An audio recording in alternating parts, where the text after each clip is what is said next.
So today, obviously by the title you can tell, we're going to be talking about the Pat McGrath Mthrshp Mega. Don't mind these.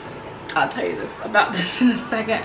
The Mthrshp Mega Celestial Divinity palette.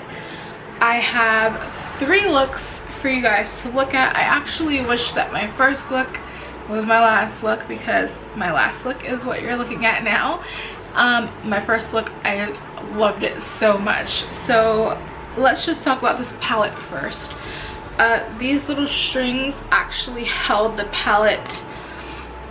If you would, you put it to the side, it kind of held here, where it just held the mirror at this type of stance at all times, which I didn't like, so I ripped them off.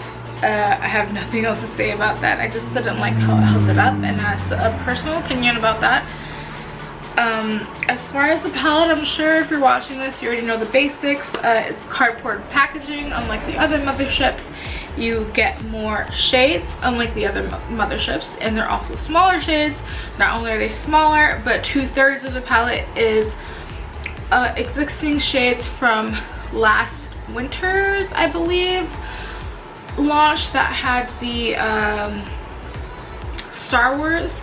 So if you haven't known, I'll just tell you, this shade is from one Star Wars palette, the minis, not the large golden one, the minis. This shades are from one and the shades are from another, and only the center 6 shades are new. There are duochrome shades, and there are only 3 matte shades. The rest are all shimmers and like metallics, duochromes, things like that. But there's no specialty shades. So if you're wondering why it's so cheaper, it really boils down to the packaging is cardboard. There's no specialty shades. The pots are smaller, and there are reappearing shades in here. They're not all new, so you have shades, pre-existing basically shades. I only have one other full-size Pat McGrath palette, which I've already done a review on. It's the Divine Rose 2 special edition, or limited edition I should say. So this is only my second Pat McGrath actual palette. Other than that, I don't know, I guess I can touch base on how I feel about the palette, but the consensus I felt through the last palette that I had, which is the Divine Rose 2, and this palette, is her mattes are not my favorite. They're okay, but they're not amazing by any means. But her metallics and duochromes and specialty shades are probably my favorite. I really love them, which is great for this palette because most of it is shimmer shades. So I'm really happy about that. Otherwise, I think for the price, it's only $78, which her usual Mthrshp palettes are, I think, 125, 130, something around that area. I think if you already have the Star Wars palettes, I don't think $78 is worth this middle section. But if you're like me, where you didn't have those palettes, or you weren't able to get those palettes because they sold out too quickly, which they did, I think this is a really good option for you. I think I'm just gonna stick, actually, before I do that, I'm gonna just say now, so I don't have to literally have it through every single portion. I don't use a primer for anything in this video. I use the Wet n Wild Photo Focus Concealer to prime everything. And for pretty much every look, I use this Huda New Nudes palette, specifically for this shade up here called Bear. And that was kind of just to blend out my edge. I always like to have like a skin tone color to blend out my brow bone, which this palette obviously doesn't come with.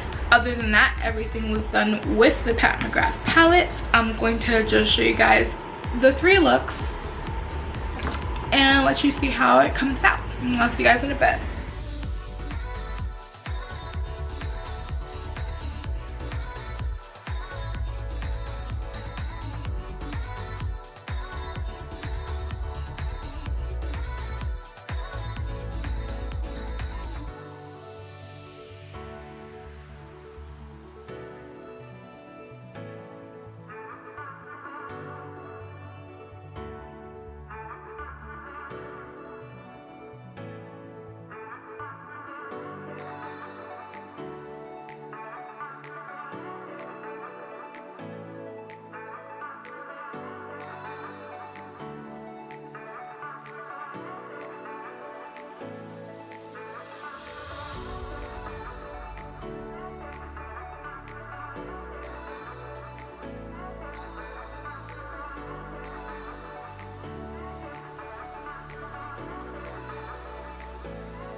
Okay, so that was the final looks.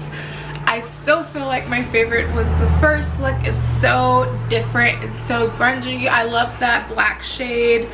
Let me see what the name of it was. Smoke Amethyst. It's this black shade here with like purpley pinky reflex.